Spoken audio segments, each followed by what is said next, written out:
So hello and welcome.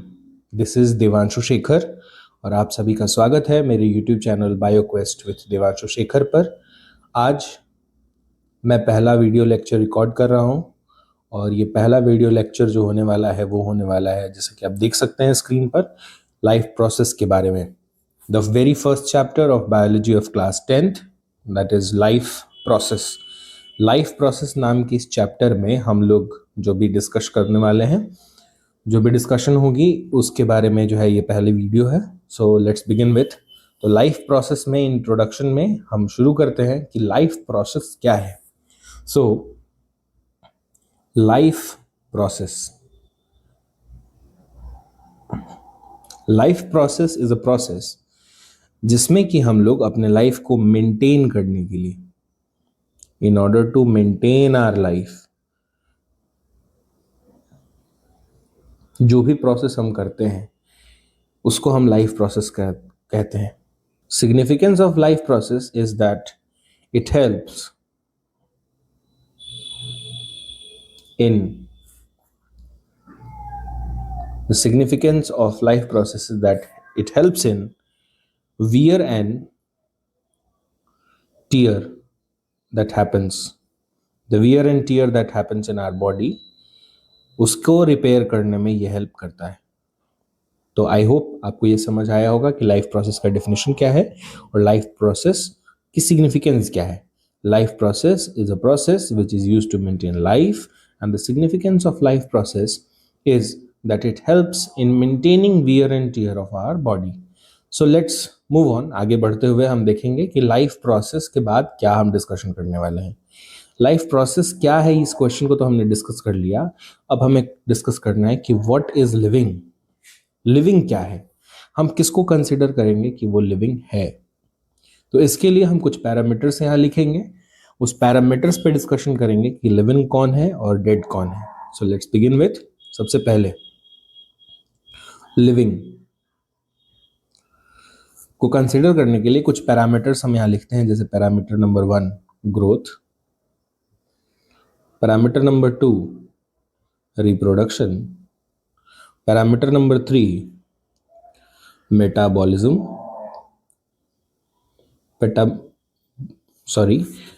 Parameter number 3 metabolism, parameter number 4 consciousness. और इन 4 parameters पे हम ये तय करेंगे कि कौन लिविंग है और कौन नॉन लिविंग। अगर आपको नहीं समझ में आए तो आप प्लीज वापस इस वीडियो में बैक जाकर आप इसे देखिएगा। Who are living, who will be considered living? The person और अ लिविंग ऑर्गेनिज्म और a subject that can grow और which can reproduce or which has a metabolism or which contain consciousness। तो एक एक करके इन पैरामीटर्स को देखते हैं। What we will see is कि ग्रोथ, सबसे पहले पैरामीटर को अगर हम कंटेन करें growth,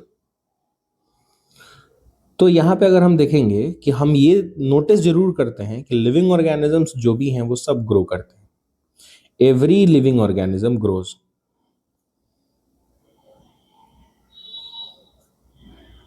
every living organism has a process कि वो ग्रो करता है। बट क्या नॉन लिविंग ऑर्गेनिजम्स ग्रो नहीं करते हैं? लाइक क्या माउंटेन समय के साथ बड़ा नहीं होता है? आप सोचिए इस चीज को, क्या माउंटेन समय के साथ बड़ा नहीं होता है? होता है। इस कॉन्सेप्ट को हम कहते हैं डिपोजिशन। तो माउंटेन तो एक एबायोटिक फैक्टर है, वो तो एक नॉन लिविंग है बट नेचुरली अकरिंग है, तो ये भी तो बड़ा हो रहा है। Hence growth will be not considered as a defining feature of life. कोई लिविंग है इसके लिए हम ग्रोथ को डिफाइनिंग फीचर कंसिडर नहीं कर सकते हैं।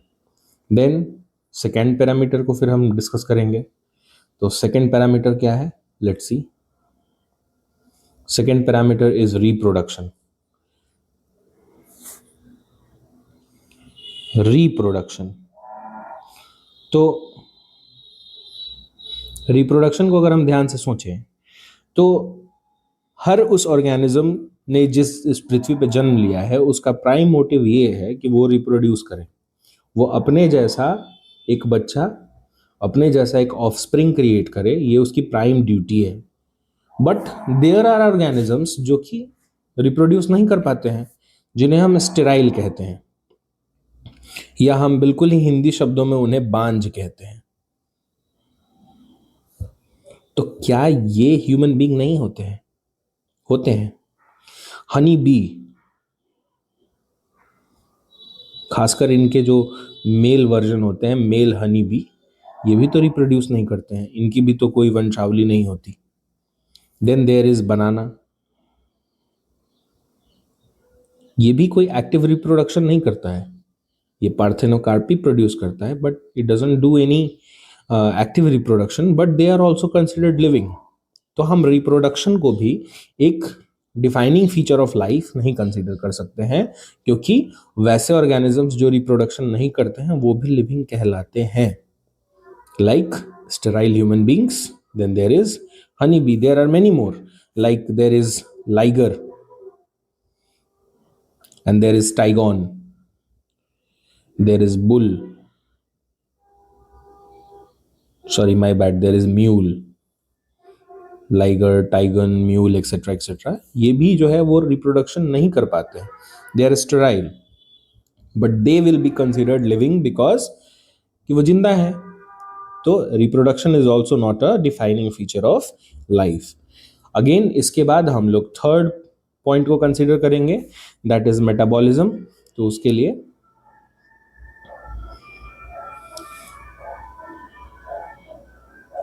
अगर आपको ये थोड़ा सा स्लो लग रहा है तो you can put it on 1.25x, ताकि आप देख सकें उसको अच्छे से, you don't waste your much time. Again the point third, that is metabolism.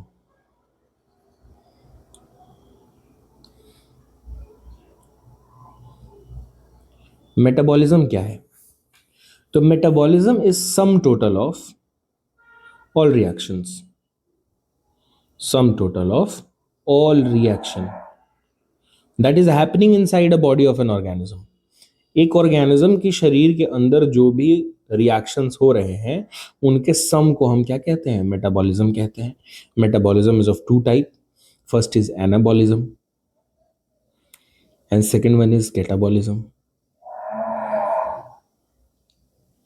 अब एनाबॉलिज्म क्या है, कैटाबॉलिज्म क्या है, इसको डिटेल में डिस्कस करने के लिए we will make another video. But यहाँ पे आप समझिए कि हमारे शरीर में जो भी रिएक्शन हो रहा है दैट इज एसोसिएटिव और डिसोसिएटिव, उन सब के सम को हम मेटाबॉलिज्म कहते हैं।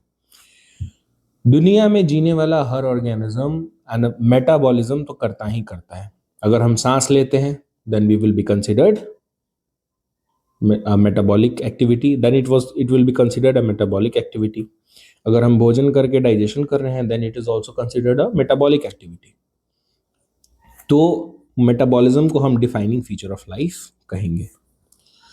जो भी ऑर्गेनिज्म मेटाबॉलिक एक्टिविटी को शो करेगा उन्हें हम लोग लिविंग कंसिडर करेंगे। आई होप आप समझ पा रहे हैं।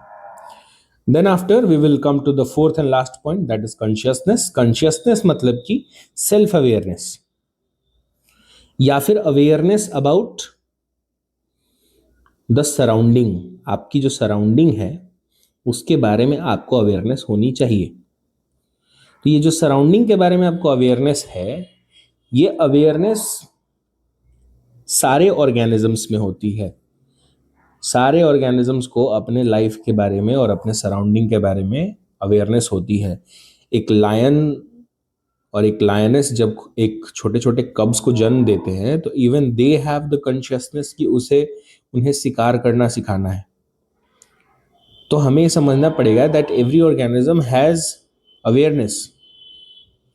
फ्लावर भी अगर बन रहा है एक प्लांट के ऊपर तो even flower has the awareness कि उसको अपने फ्लावर में पेटल्स प्रोड्यूस करने हैं ताकि वो वेक्टर्स को क्या कर सके, अट्रैक्ट कर सके, ताकि पॉलिनेशन हो।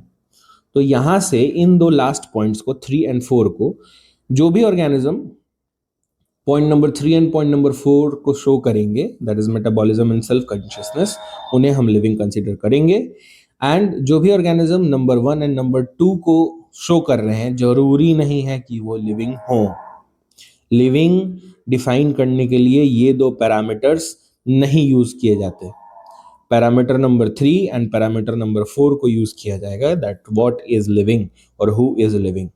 आई होप आपको ये चीज क्लियर हो गई होगी। Now let's move forward. इस चैप्टर में we are going to study about 4 sections, जिनके नाम है, पहला nutrition, second is respiration, third is transportation and fourth is excretion.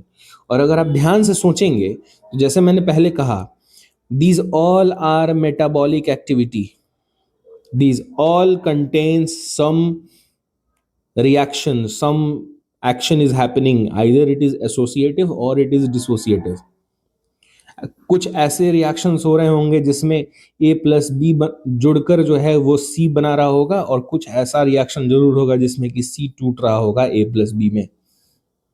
ऐसे रिएक्शंस हमारे शरीर में बिल्कुल हो रहे होंगे, and all these contains reactions, which is why इनको हम लोग मेटाबॉलिक एक्टिविटी में कंसीडर करेंगे।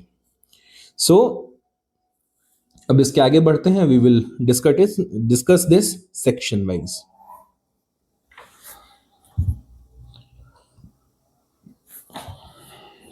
सो we will start with the first section, that is nutrition.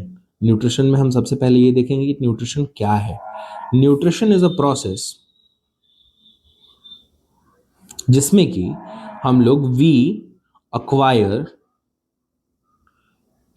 And here we is refer to all the organisms, all the organisms. ये सारे organisms जो है acquire करते हैं, किस चीज को एक्वायर करते हैं? Acquire the important components, important components. अब ये इंपॉर्टेंट कंपोनेंट्स क्या है? तो these important components will be called as nutrients. इन इंपॉर्टेंट कंपोनेंट्स को हम क्या कहेंगे? न्यूट्रिएंट का कहेंगे। और ये न्यूट्रिएंट को हम लोग क्यों एक्वायर करना चाहते हैं? To maintain our life, to maintain our life, and hence it is a life process. What are these main components? So nutrients will be classified as, and nutrients will be classified in 2 types. इसको हम 2 part में divide करेंगे। First will be the macro part, MACRO, macronutrient, and the second will be micronutrient. Macro और micro, और basis of classification इनका है the amount in which they are required. जितनी amount में इनकी रिक्वायरमेंट है उसके अकॉर्डिंग इन्हें हम क्लासिफाई किए हैं। अगर हम ज़्यादा अमाउंट में रिक्वायरमेंट है जिसकी, उसको हम मैक्रोन्यूट्रिएंट कहेंगे। जिनकी कम अमाउंट में रिक्वायरमेंट है उन्हें हम माइक्रोन्यूट्रिएंट कहेंगे। सो आप लोगों ने छोटे क्लासेस में पढ़ा भी होगा that there are 5 types of nutrients, namely protein, fat, carbohydrate, vitamins and minerals. तो यहाँ पे उन्हें हम क्लासिफाई करते हैं। Macronutrients will include fat,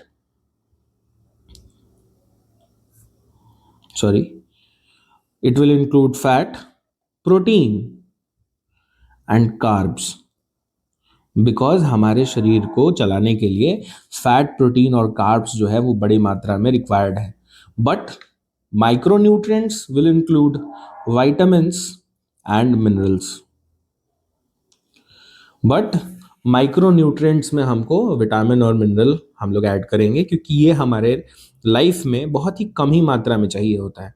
it is not required in a very huge quantity in our body. अगर हम लोग एक तरह से अगर देखें तो मैक्रोज जो हैं, वी विल रिक्वायर 1 ग्राम पर केजी ऑफ आवर बॉडी। अगर let's say that a human is 70 kg of weight, then he will require 70 gram of something that is listed here. It will be required in grams. It will not be required in the lesser quantity or the more quantity. So which is why it is called macro. But in micro, it will be required in mgs. It will be required in mg. Mg is milligram. So here you can see, यहाँ आप देख सकते हैं कि gram is a bigger quantity as compare to milligram, इसीलिए हमने जो है इसको मैक्रो और माइक्रो न्यूट्रिएंट्स में कंसिडर किया है। आई होप आप समझ पा रहे हैं इन बातों को। सो लेट्स मूव ऑन फर्दर, आगे बढ़ते हैं। हमने न्यूट्रिएंट्स को जो है वो समझ लिया है, न्यूट्रिशन को समझ लिया है, और इस प्रोसेस से जो हम न्यूट्रिशन गैदर करते हैं वो काफी अलग अलग प्रोसेस है, इसीलिए हमने जो है वो न्यूट्रिशन को दो पार्ट में डिवाइड किया है। अब यहाँ पे आप देख सकते हैं classification of nutrient, classification of nutrition, sorry my bad, I am doing a bit of fumble here, I hope you will forgive me for that. तो देखते हैं classification of nutrition. First is autotrophic mode of nutrition, autotrophic mode of nutrition,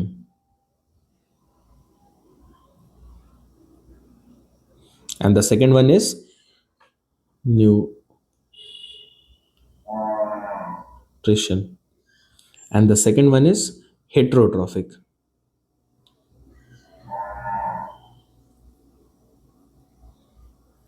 तो ये दो तरह के nutrition होने वाले हैं।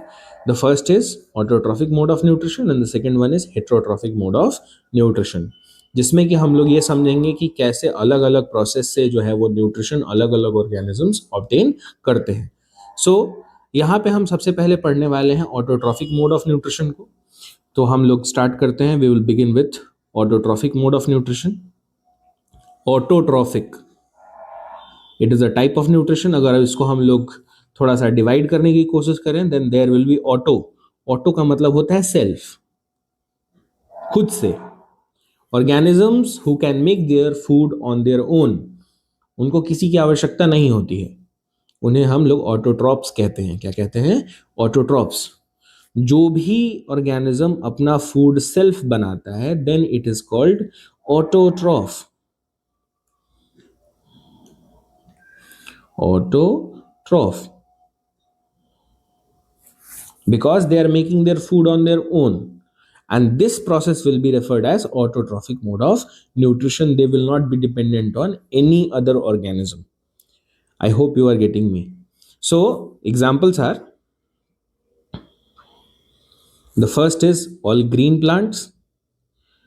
Green plant मैं यहाँ इसलिए बोल रहा हूँ because these plants will be containing a pigment known as chlorophyll, और आप लोग बहुत ही छोटे क्लासेस से पढ़ते आ रहे हैं that chlorophyll is essential for a process known as photosynthesis, and photosynthesis कौन सा प्रोसेस है? that you know very good, आप सबको पहले से पता होता है।